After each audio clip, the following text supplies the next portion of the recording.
रजा भाई बताएं नहीं, कि क्या मतलब चूंकि मैं आपका एक तो प्रेसिडेंसी के हवाले से बताया जाता है कि कुछ तहफ़्फ़ुज़ात थे मेमन साहब के नाम के ऊपर, वरना ये भी स्ट्रॉन्ग कैंडिडेट थे, सूबाई सदर भी थे, इलेक्शन से पहले उन्होंने पार्टी को वहाँ पर मुतारिक भी किया खासा। लेकिन निहाल साहब भी पुराने कारकुन हैं, लेकिन मुश्किल टाइम तो उन्होंने देखा कि पार्टी की जो बुनियादी चीज़ें थी वहाँ से महरूम हुए, लीडरशिप उनसे मिल नहीं पा रही थी, मतलब मिली नहीं, पार्टी ने उनको बिल्कुल साइडलाइन कर दिया। अचानक से फिर एक उनका नाम भी आ जाता है। तो ये क्या सूरत हाल डेवलप हुई, मतलब क्या उन्हीं का नाम था, कोई और भी नाम था? और पाकिस्तान पीपल्स पार्टी पुराने जो गवर्नर साहब थे, क्यों उनसे इतनी खफा हो गई?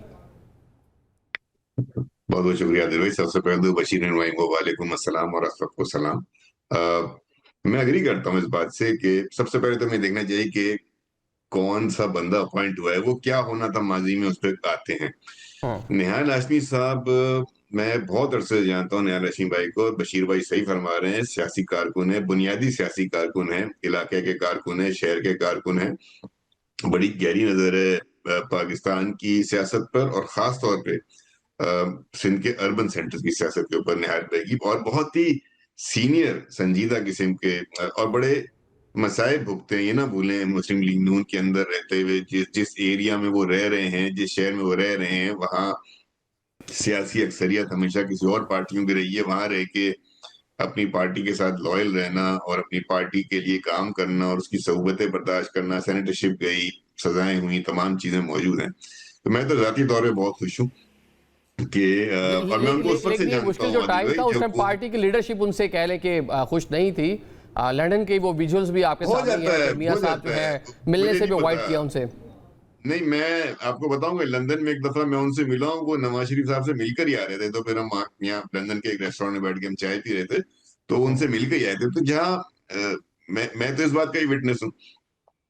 लेकिन आज तो न्यूज यही है ना, और इस पे हमें खुश होना चाहिए कि सियासी वर्कर, मिडिल क्लास का, वर्किंग क्लास का, और एक नामवर वकील है वो, बाय द वे, ये उनकी तारीफ बहुत से लोग, बशीर भाई एक बड़े नामवर, बड़े बड़े पाए के वकील हैं, जी वो जी, ये बड़ी अच्छी प्रैक्टिस है। तो ये तो यहाँ तक बात जनाब बिल्कुल दुरुस्त है जनाब कि जनाब इनकी उनकी अब जो आप बात कर रहे हैं कि कामरान टिसोरी साहब की, तो यकीनन उसके ऊपर पाकिस्तान पीपल्स पार्टी को रिजर्वेशन थी, और वो रिजर्वेशन का उन्होंने खुलकर इजहार किया, वज़ीर आज़म साहब से इजहार किया, उनसे उनको बताया कि सिंध में क्या एक्टिविटीज हो रही हैं। फिर आपको याद होगा कि सिंध असेंबली में एक रेजोल्यूशन पास हुई। मतलब हमने बड़ा अरसा हो गया हम सियासत कर रहे हैं, और बशीर भाई तो खैर सरकारी ओहदों पर रहे हैं, बराह रास्त उनकी निगरानी, उनकी नजर रही होगी कि कभी हमने किसी रेजोल्यूशन से किसी भी असेंबली में गवर्नर के खिलाफ इस तरह की रेजोल्यूशन नहीं देखी। और उसका उसका बुनियादी वजह ये थी कि एमक्यूएम का एक मौकिफ हो सकता है बहसीत सियासी जमात, सिंध को लेकर, कराची को लेकर उनका एक अपना नजरिया हो सकता है। वो चाहते हैं कराची विफाक में चला जाए, वो चाहते हैं कराची सूबा बन जाए, जिसका आज तक उन्होंने बाय द वे कभी ऐलान नहीं किया। लेकिन वो एक पॉलिटिकल पार्टी इस मौकिफ को रख भी सकती है और उसका इजहार भी कर सकती है, लेकिन उसका प्लेटफॉर्म उस पॉलिटिकल पार्टी का दफ्तर होगा, प्रेस क्लब होगा, प्रेस कॉन्फ्रेंस होगी, सेमिनार्स होंगे।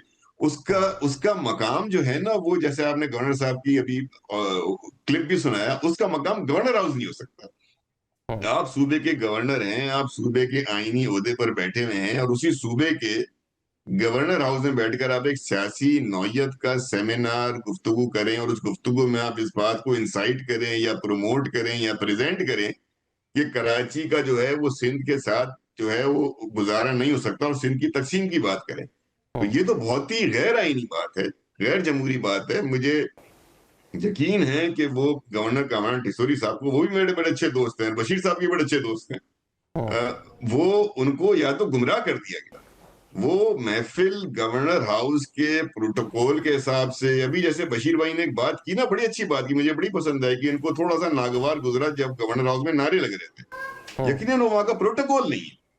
इसी तरीके से अगर वहां पे इस तरह की बातें होंगी तो ये भी वहां का ठीक है, प्रोटोकॉल वो नहीं है। ये अगेंस्ट द प्रोटोकॉल तो प्रोटोकॉल, हमें अगेंस्ट द मतलब नॉर्म्स। नज़र काफ़ी जगह नहीं आता, प्रेसिडेंसी में भी उस तरह नज़र नहीं आता। जो दीगर गवर्नर हाउसेस है, वो केपी का हो, पंजाब का हो या बलोचिस्तान का, वहाँ भी ये चीज़ें इसी तरह नज़र आ रही होती हैं। ठीक है, एमक्यूएम को मना किस तरह लिया? मतलब कि एमक्यूएम में टिसोरी साहब माजी अगर हम एमक्यूएम के लिए देखें बहुत तो आसान ये है, एमक्यूएम पीआईपी कॉलोनी और एमक्यूएम बहादुराबाद में तकसीम हो गई थी, और मतलब उसके पीछे भी टिसोरी साहब ही एक रीज़न थे।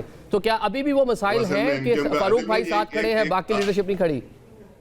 आदिल भाई, वो मैं एक शेर सुना देता हूँ और एमक्यूएम की स्टोरीज में आपको समझ आए। असल में मैं एमक्यूएम रहा हूँ ना, इसलिए मैं आपको बता रहा हूँ कि उन्होंने आज आके बोला होगा फोन करके कि शायद मुझे निकाल के पछता रहे हो आप, मैं फिल्म में इस ख्याल से फिर आ गया हूं मैं।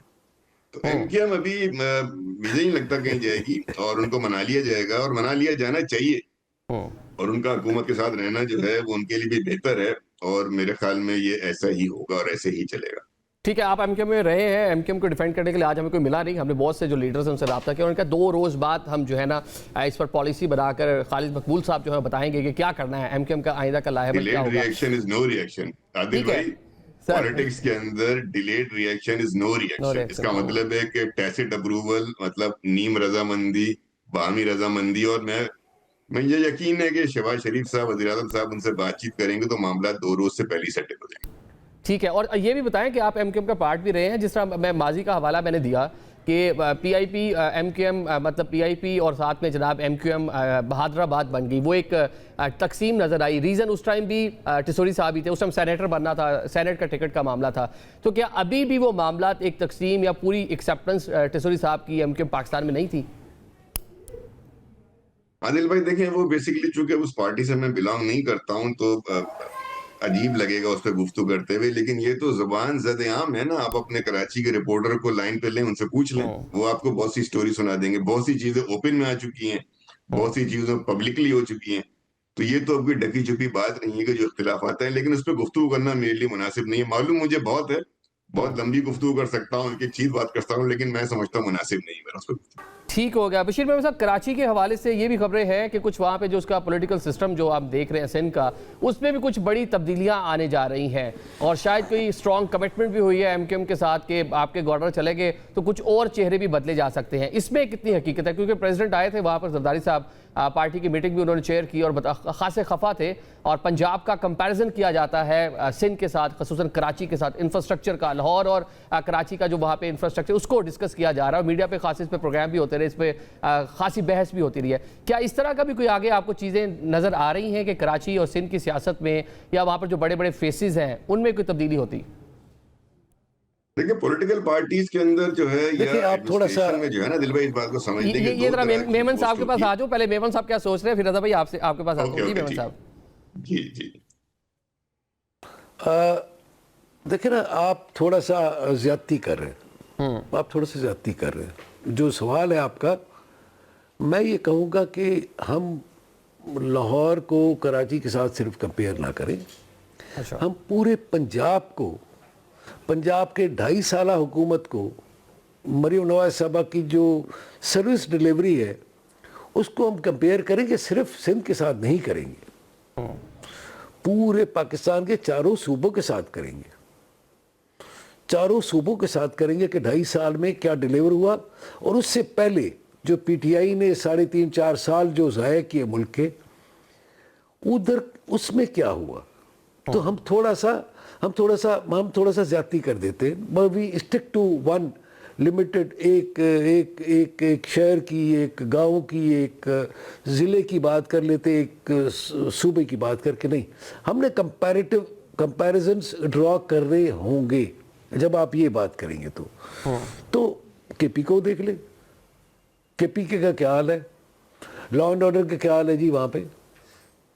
परसों एक वीडियो चल रही थी कि कोई दहशतगर्द है, जो चीफ मिनिस्टर्स जो केपीके के हैं, उनके होम डिस्ट्रिक्ट में पक्की रोड पे, मेन रोड पे, कोई मेरे ख्याल में 12-14 के करीब तालिबान है, वो फिर रहे हैं, एक मोबाइल में आए हैं और वो फिर रहे हैं वहाँ पे। मतलब उनका अपना ज़िला है, लोगों के सेफ्टी सिक्योरिटी नहीं दे पा रही। तो मैं ये कहूँगा, अच्छा वहाँ पे टेररिज्म भी है, और जा कर के पहले वो कहते थे कि ऑपरेशन नहीं करने देंगे, फिर हालांकि कितने सालों से उनकी हुकूमत है, हमने कंपेयर करना होगा, हमें कंपेयर करना होगा। जब हम फौरन आ जाते हैं ना, मैंने कहा हमें कंपेयर करना होगा कितने सालों से उनकी पीटीआई की हुकूमत है केपी में, और आज पीटीआई की क्या पोजीशन है, हेल्थ की क्या पोजीशन है, एजुकेशन की क्या पोजीशन है, लॉ एंड ऑर्डर की, सेफ्टी सिक्योरिटी की क्या पोजीशन है। 5 बजे के बाद चीफ मिनिस्टर केपी अपने गांव जा सकते हैं जहां से वो एमएनए इलेक्ट हुए? नहीं जा सकते। तो मतलब जिस सूबे में ये पोजीशन हो, जिस सूबे में ये पोजीशन हो कि एक्स जो चीफ मिनिस्टर साहब थे गंडापुर साहब अपनी फसल को उठाने के लिए अपने इलाके में भत्ता दिया करते थे तालिबान को, और वो ऑपरेशन नहीं करने दे रहे थे। अच्छा, अभी जाकर के जो हमने स्ट्राइक्स किए हैं वहाँ पे बलूचिस्तान में, उनके जो टीटीपी के और दाइश के जो वहाँ पे स्ट्रांग होल्ड्स हैं, जो उन्होंने ट्रेनिंग कैंप्स बनाए हुए हैं, जो उन्होंने कंसंट्रेशन कैंप्स बनाए हुए हैं, उधर जाके किया तो फिर जाकर के ये टेररिज्म कंट्रोल में आया है। मेरे कहने का मकसद ये है कि हम फौरन मतलब देखें ना, थोड़ा सा हमने कंपैरेटिव एनालिसिस ये करना पड़ेगा कि 3.5 साल कराची का दौरा किया तो उस टाइम भी ये बात हुई, जब लाहौर गए तो उस टाइम भी बात हुई कि पेशावर का भी कंपैरिजन होना चाहिए, बल्कि सूबाई हुकूमतों को इस पर मुकाबला करना चाहिए कि कौन सी सूबाई हुकूमत अच्छा परफॉर्म कर रही है। लेकिन मतलब कोई काबिल सताइश नहीं है जो मतलब इस टाइम कराची में जो सिटी डिस्ट्रिक्ट गवर्नमेंट भी है, एक गुल प्लाजा का वाकया होता है, उस पर भी एक्सपोज हो जाते हैं, और बहुत सारा इंफ्रास्ट्रक्चर शोबिस के लोग हैं जो कराची के सिटीजन है, बिजनेसमैन है, वो इस पर बातचीत कर रहे होते हैं, वो लाहौर को बड़ा बेटर कह रहे होते हैं और कराची को तनकीद का निशाना बना रहे होते हैं। तो वहाँ ये बताया जा रहा है कि कुछ तब्दीली इस चीज़ को भी लेकर मतलब के माइंड में है कि अगर आने वाले कुछ टाइम में चीज़ें बेहतर नहीं होती तो कुछ वहाँ भी बड़ा होने वाला है। इसमें कोई सदाकत है कराची और सिंध को लेकर? भाई मेरी बात सुने। प्रेसिडेंट ऑफ पाकिस्तान आए थे, उन्होंने मीटिंग की थी सबके साथ, और मुझे लगता है कि कुछ चीज़ों में बेहतरी हो रही है स्लोली ग्रेजुअली। अच्छा, स्लोली ग्रेजुअली हो रही है। ज़ाहिर है इंफ्रास्ट्रक्चर एक दिन में नहीं बनता, इंफ्रास्ट्रक्चर एक दिन में नहीं बनता। ये रोटी थोड़ी है ये फोर्थ, ये मैं गलत नहीं हूँ तो मुसलसल ये चौथी हुकूमत है, मतलब एक दिन में नहीं बनता, फिर कितना टाइम लगेगा? मैं आपसे मैं पीपल्स पार्टी को डिफेंड नहीं कर रहा। मैंने कहा आपसे, मैं पीपल्स पार्टी को डिफेंड नहीं कर रहा। वो रजा हारून साहब बैठे उनके पॉलिटिकल पार्टी के, लेकिन मैं उनको एक आपको एक सिरा बता रहा हूँ कि प्रेसिडेंट साहब आए थे, उन्होंने कोई बेहतरी तो मैंने तो देखा है, कोई सोशल मीडिया की रिपोर्ट्स, कोई मीडिया पे मैं देख रहा हूँ, कोई ना कोई बेहतरी तो मुझे तो नज़र आ रही है। अब ये कितनी स्पीड पर ये कब से बशीर भाई साहब, कब से बेहतरी नजर आना शुरू हुई है? जब से प्रेसिडेंट जरदारी गए हैं, उन्होंने एक मीटिंग शेयर की है, मेरे ख्याल में ये एक महीने से। रजा भाई, वो जो प्रेसिडेंट साहब की मीटिंग थी वो मेरे ख्याल में आपको ज़्यादा पता होगा, जिसमें सीएम साहब भी थे और ये सारे के सारे जो मिनिस्टर्स भी थे, और उन्होंने उनके साथ मीटिंग की है, और बिलावल साहब खुद भी इंटरेस्ट ले रहे हैं और वो कर रहे हैं। मेरे ख्याल में अभी 2-3 महीने में इंशाल्लाह कुछ ना कुछ शायद कोई इम्प्रूवमेंट हो। ठीक है, मतलब बशीर साहब, लेकिन अब आप लोग वफाक में इत्तेहादी है, इसलिए थोड़ा सा मुझे लग रहा है कि थोड़ा सा रिजर्व होकर ही आप चले खेल रहे हैं। अभी आप एमकेएम का कोई नुमाइंदा होना चाहिए था जो इस बात पे जो है खुलकर इज़हार ख्याल कर सकता, लेकिन चले वो आज जो है वो मीडिया प्रेजेंस नहीं कर रहे। तो रजा भाई, 90 डेज वाकई कोई अल्टीमेटम मिला है सिंध हुकूमत को और जो कराची की सिटी डिस्ट्रिक्ट गवर्नमेंट है उसे? मैंने ये खबर अखबारों में पढ़ी है, लेकिन मैंने पार्टी के रिसोर्सेज ने और शर्जील मेमन साहब ने इसको डिनाई किया था ऐसा कोई वाकया हुआ है या कोई ऐसी बात हुई है। लेकिन हैविंग सेड दैट, कराची में बहुत काम होने की जरूरत है। लेकिन बशीर भाई, उन्होंने जो शर्जील मेमन है, उन्होंने ये भी कहा कि जरदारी साहब है पार्टी के, मतलब वो हेड है, मतलब शरीक शेर है, वो सरजनिश कर सकते हैं, मतलब कि कुछ ना कुछ तो था। मैं इसी तरफ आ रहा था कि चेयरमैन साहब हैं, प्रेसिडेंट साहब हैं, पार्टी के बड़े हैं, वो बिल्कुल आके पूछ सकते हैं, वो आके डांट भी सकते हैं, वो कामों का मुआयना भी कर सकते हैं, और ये उनकी निगरानी में, उनकी तमाम चीजों में उनकी तजावीज शामिल होती हैं और होनी भी चाहिए। हैविंग सेड दैट, देखिए, 2 तरह की पोस्टें होती हैं ना। एक तो होती है जो अपॉइंटेड, जैसे गवर्नर साहब हैं, ये तो इलेक्टेड बंदा नहीं है ना, अपॉइंटेड होते हैं, तो इनके लिए तो फैसला हो जाता है और आप बंदा चेंज कर सकते हैं। दूसरी होती है इलेक्टेड पोस्ट, जैसे मेयर हैं या चीफ मिनिस्टर हैं, या बशीर भाई को पता है जैसे एमपी हैं, एमएनए हैं या वुज़रा हैं, ये इलेक्टेड लोग हैं, ये मैंडेट लेकर आए हैं, पार्टी का मैंडेट है। तो इनके साथ जब गुफ्तगू होती है तो इनको इस तरह चेंज नहीं किया जाता उनकी कारकर्दगी की बुनियाद पे, लेकिन ये प्रेरोगेटिव, ये इख्तियार पार्टी लीडर्स का है, चीफ मिनिस्टर साहब का, मुराद अली शाह साहब का है, कि वो अगर ये समझते हैं, और होते भी रहती हैं चेंज, अक्सर आप देखते होंगे कि जैसे एक जमाने मिनिस्ट्री जो थी वो बल्दियाती मिनिस्ट्री सईद गनी साहब के पास थी, फिर उसको तब्दील करके उनको लेबर दे दी गई और नासिर शाह को बल्दियाती दे दी गई। इस तरह तब्दीलियां होती रहती है। तो ये तो पार्टियों के अंदर ये तब्दीलियां होती रही और बेहतरी के लिए होती हैं। यकीनन कोई वजीर, कोई मेयर या कोई काउंसलर या इसी चेयरमैन अगर परफॉर्म नहीं कर रहा है तो सियासी जमात है, उसका पूरा यह हक है कि उसको चेंज करे। अल्टीमेट गोल ये होना चाहिए कि कराची की कंडीशन में बेहतरी की अशद जरूरत है, इसमें तेजी से काम करने की जरूरत है। और एक बात को याद रखें आदिल भाई, जो बहुत इंपॉर्टेंट है, जो हम समझते नहीं है, बशीर भाई विल एग्री विद मी, कि कराची के एक डायनेमिक्स है। कराची की डायनामिक्स के अंदर बहुत सारी अथॉरिटीज हैं जो काम कर रही हैं। बहुत से ऐसा रीजन है जिसके अंदर केएमसी का डोमेन नहीं होता, कुछ कैंटोनमेंट एरियाज हैं, कुछ दीगर फेडरल गवर्नमेंट के एरियाज हैं, कुछ रेलवे की जमीनें हैं, कुछ केपीटी के इलाके हैं। तो कराची के साथ ये भी बड़ी ज्यादती है कि कराची जो है one city one command one voice नहीं है।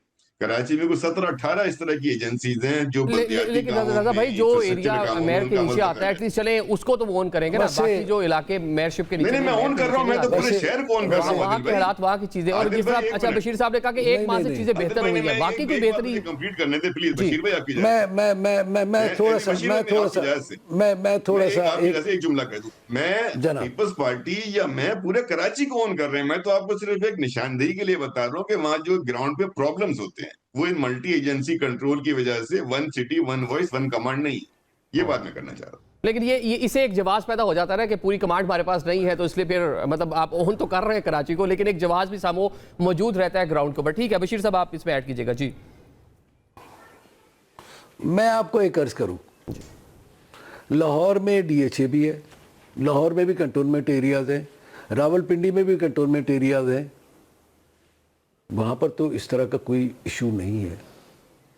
तो ये जवाज़ कि जी यहाँ पर चूँकि 10 मल्टी डिफरेंट एजेंसीज हैं वो काम नहीं कर पा रही, ये थोड़ा सा वो लगता है, मतलब लेम एक्सक्यूज लगता है। मैं मतलब रजा भाई आप मेहरबानी करें, माइंड मत कीजिएगा, मैं हाथ जोड़ रहा हूँ आपसे। नहीं, मैं माइंड नहीं करता है, मेरी बशीर भाई, माइंड नहीं सुनिए। करता। लाहौर में मेयर नहीं है ना। लाहौर में मेयर नहीं है, लाहौर में लोकल गवर्नमेंट का इलेक्ट्रिक सिस्टम नहीं है, तो इसलिए गवर्नमेंट और डीएचए काम कर रहे हैं।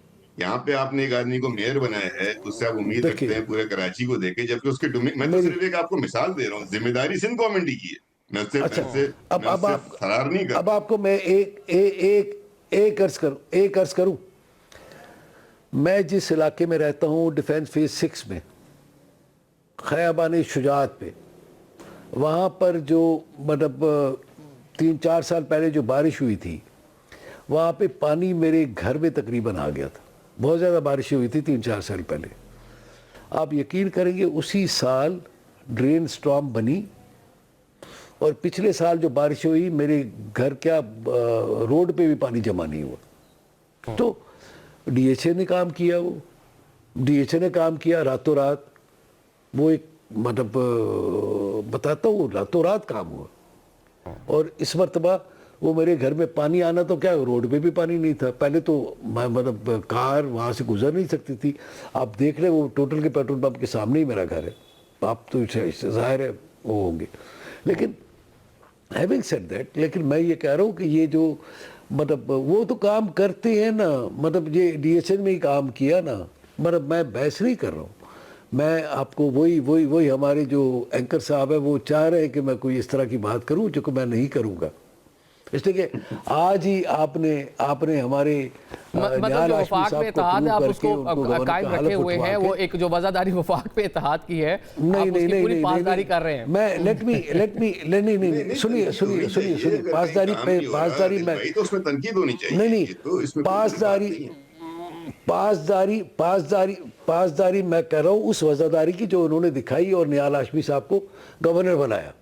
मेरा वर्कर है, मेरा को वर्कर है, हम वर्कर्स हैं सारे के सारे, कोई हमारा वो नहीं है, मतलब हम कोई जागीरदार नहीं है। मुझे टिकट दिया पार्टी ने, मैं वर्कर हूँ पार्टी का।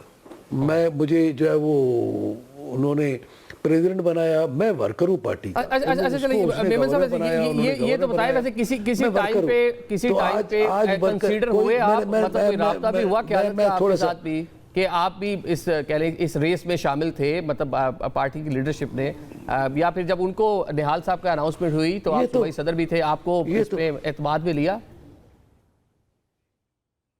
मेरी बात सुने, मेरी क़यादत का जो फैसला होगा, मैं कारकुन हूँ पार्टी का, ठीक है।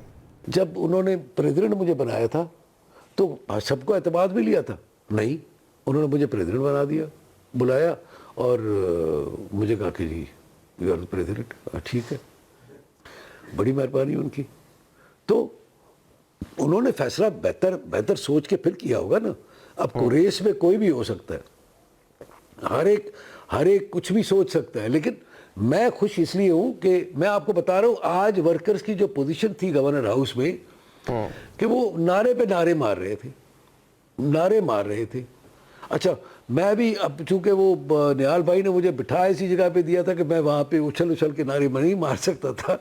रजा भाई आप समझते हैं बंदे वर्कर की, पॉलिटिकल वर्कर की क्या पोजीशन होती है जब जज्बात में आता है तो मैं मतलब ज़ाहिर है मैं नौकरी में रहा हूँ, यूनिफॉर्म फोर्स में रहा हूँ, बहुत सारे मैंने अटेंड किए ओथ टेकिंग सेरेमनीज, तो उसमें मतलब एज अ पुलिस ऑफिसर मुझे बड़ा बुरा लगता था। तो आज मुझे लगा कि ये थोड़ा सा मतलब जो टिसोरी साहब ने जाने की गवर्नर हाउस सियासी मकासद के लिए इस्तेमाल हो रहा था वो नहीं होना चाहिए था। आज वहाँ पे जो नारे हैं आप कह रहे हैं को नहीं लगने चाहिए थे। ठीक है, एक वर्कर जो है पार्टी उसको ऑन कर रही है, पार्टी उसको जनाब कराची सिंध की गवर्नरशिप दे रही है, अच्छी काबिल सताइश है चीज़। ठीक है सर, मैं आता हूँ आपकी तरफ दोबारा। रजा भाई 90 सेकंड्स अब ये मुझे बता दें कि 90 सेकंड्स आपके पास है, 90 डेज में कुछ बड़ा कराची में, कुछ इंफ्रास्ट्रक्चर में, कोई ऐसे बड़े चेंजेस जो तवक्को की जा रही है कि कुछ हो सकता है, जिससे बताया जा रहा है कि जरदारी साहब भी कुछ अल्टीमेटम देकर गए हैं। मेरे ख्याल में जो प्रोजेक्ट्स मेगा प्रोजेक्ट्स हैं उनकी कंप्लीशन होनी चाहिए। और एक बड़ी अच्छी बात हो गई है कि क्योंकि कुछ मेगा प्रोजेक्ट्स हैं जिसमें कि फेडरल गवर्नमेंट की कंट्रीब्यूशन है, मेजर कंट्रीब्यूशन है सिंध गवर्नमेंट के साथ, जैसे K4 का प्रोजेक्ट है, ये ग्रीन लाइन का प्रोजेक्ट है, एक और इस तरीके से हमारे पास BRT का प्रोजेक्ट है। ये फेडरल गवर्नमेंट और प्रोविंशियल गवर्नमेंट मिलकर करने। पहले टिसोरी साहब के वक्त में ये प्रॉब्लम तो नहीं कहना चाहिए, लेकिन ये मसला था कि वो बिल वास्ता चूंकि मुस्लिम लीग नून से ताल्लुक नहीं था, इसलिए उनको कहना, उनके थ्रू जाना, फिर बीच में MKM पीपल्स पार्टी की चपकरिश हो जाना, प्रॉब्लम रहती थी। अब चूंकि वो खुद मुस्लिम लीग नून के हैं निहाल हाशमी साहब, तो ऐसे तमाम प्रोजेक्ट्स जिसमें कि फेडरल गवर्नमेंट की फंडिंग आनी है या PSDP में उनकी एलोकेशन होनी है, तो अब मुस्लिम लीग नून का एक नुमाइंदा ठीक है मतलब आप जो फरमा रहे हैं कि पाकिस्तान पीपल्स पार्टी की हुकूमत को जो मुश्किलात थी गवर्नर हाउस में बैठे हुए टिस साहब की वजह से, वो अब थोड़ी सी शायद जो है हल हो जाएंगी और आने वाले दिनों में आपकी पार्टनरशिप है वो सूबे में भी चले हालात आपके लिए आपको बताइए लग रहा है कि बेहतर होंगे। अभी एक ब्रेक बढ़ेंगे, ब्रेक के बाद मिडल ईस्ट की सूरत हाल पर बात करेंगे।